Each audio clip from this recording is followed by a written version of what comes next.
Ever feel emotionally drained and sick and tired of being pulled to and fro? A never-ending cycle of one-sided connections and people-pleasing. Well, what if I introduced you to the phrase that has become my best friend, and I'm sure will become your best friend too? The phrase, I don't have to. There are so many things that I'm sure you do regrettably or begrudgingly in fear of letting others down. Yeah? I've spent most of my life in this people-pleasing loop. And the best revelation I ever made was, I don't have to. I don't have to. And you know what? You don't fucking have to either. If this is you, keep watching because I'm going to give you a list of 8 things you are entitled to say, I don't have to, too. Remember, everything in this video is coming from my own perception and viewpoint. Take what advice you want and let the rest slide right off of you like Teflon. Let's do this. Number 1, I don't have to put others first. That's it. We really don't. Now hear me out. I'm not talking about your little kids or encouraging you to become self-absorbed, yeah? Hasn't got anything to do with being a selfish twat either. But in regards to peers and interpersonal adult connections, we don't have to sacrifice our own happiness to please and appease others. I believe in life it should all be about give and take. And as I've said a million times, I don't mean, well, they take and we forever give. Fuck that. Trust me, I know, because most of my life, that's how I let it roll. I gave and how the sour grapes came out and the masks fell off when I got tired of the one-sided dynamic. If you are forever feeling like you are the one that's making all the effort and all the sacrifices, then stop and say to yourself, I don't have to. Number 2, I don't have to mend bridges I didn't burn. Too bloody right. No matter what narrative another may spin about us, if we know it's all bullshit, then we can't allow ourselves all for the bullshit. In my experiences, people with guilty consciences will ghost and avoid. They're trying to escape accountability. They think by ghosting and avoiding, this makes them right. I know, it just makes them fucking cowardly. Then they'll smear our name or lay on thick the guilt trip. That's on them. And anybody who chooses to believe their crap, I say let them go down in flames with them, yeah? When we know in our heart and soul that we did nothing with ill intent and cannot understand their carry-on, then leave them be. Trust me, I've been there. I've been bitten by mouths I've fed. Had ugly untruths spat by venomous snakes. I know when this happens to you, it seems unfair now. I know it hurts. These people may be failing you, but the universe won't. The scale will eventually be balanced. Every dog has their day. You lie with dogs, you get fleas, yeah? Next time you even think about giving in to their manipulations or gaslighting drama, I don't have to ring loud in your ears. Number 3, I don't have to be the bigger person. You know why? Odds are you're already the bigger person. Just because some shitstick decides to turn on a dime and tries to convince you that you're wrong by ignoring you or cutting you off. When you don't, for the life of you, have the slightest fucking notion what their problem is. Or when someone goes out of their way to hurt or insult you and another says you've got to forgive them, you're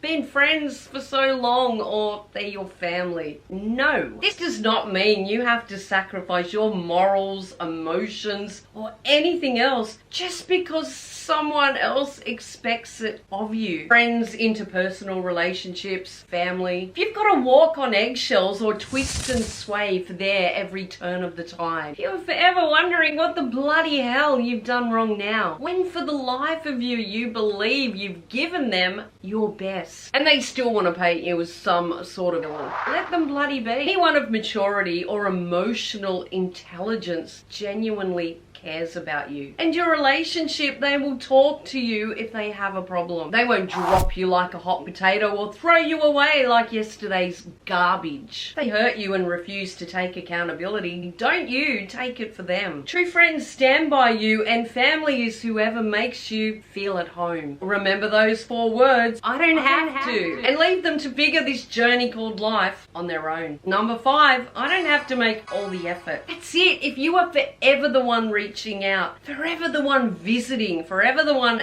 giving, this can feel good for a little while, but eventually it gets tiring, yeah? Ask yourself, if you didn't reach out to them, would they reach out to you? It is not on you alone to keep the relationships bonded together. Next time they refuse to put themselves out for you and you don't feel like putting yourself out either, what are you gonna say? I don't have to. Let me say it one more time for those in the back. I don't have to. Number 6, I don't have to support the unsupportive. Yeah, boom, if you agree. I think it's great supporting others, but this one kind of rolls on from the last year. Gotta go both ways. You shouldn't have to continually show up for others who give you the bare minimum, if anything at all. Just remember, no one on this earth is better or more deserving than you are. If these people don't rate you enough to cheer for your wins or ambitions, but yet expect you on the sidelines cheering for theirs, ask yourself, are these really your kind of people? I grew up with bare minimum. My ambitions and wins were always mocked or downplayed and never celebrated. This made me chase validation and love. And it took a lot of pain and humiliation to quit the fucking people pleasing and realize that most of these people wouldn't piss on me if I was on fire. So why the hell was I setting myself on fire? Just to be seen by them. Sometimes our people can be found in the most unexpected of places. They're certainly not people who only ever consider themselves, their pains, their needs. If they can't show up for you, but continually expect you to show up for them. Remember, I don't have to. Number 7, I don't have to bite my tongue. This one's pretty to the point. We're entitled to be heard. Someone's hurt us, it's okay to talk to our friends. If someone's wronged us, it's okay to talk to our friends. We don't have to stay silent to protect someone's feelings who certainly hasn't tried to protect ours. Don't let anyone silence you in fear of being labeled crazy for your reaction to their actions. Don't let anyone silence you in fear of them being upset with you for speaking the truth about them or what they did. If it's 100% truthful, then you have nothing to fear. If it's not truthful, the universe will sort you out. They wanted to be spoken of better, they should have acted better. Next time you think you should bite your tongue, remember, I don't have to. Number 8, I don't have to keep people in my life who kill my vibe. Those in our life should enrich it, not make it or us feel lesser. We should not be around anyone who makes us feel lesser so they or another can feel more. Those in our inner circle should build us up, not tear us down. Every single day the clock is ticking and not one of us know when our moment on this earth will end. Life is too short for bullshit. It's too short to pretend. Surround yourself with those who lift you, those who see your worth. Don't let any bastard zap your energy. You're a grown-ass adult. You get to choose your tribe. You know what to say. I don't have to.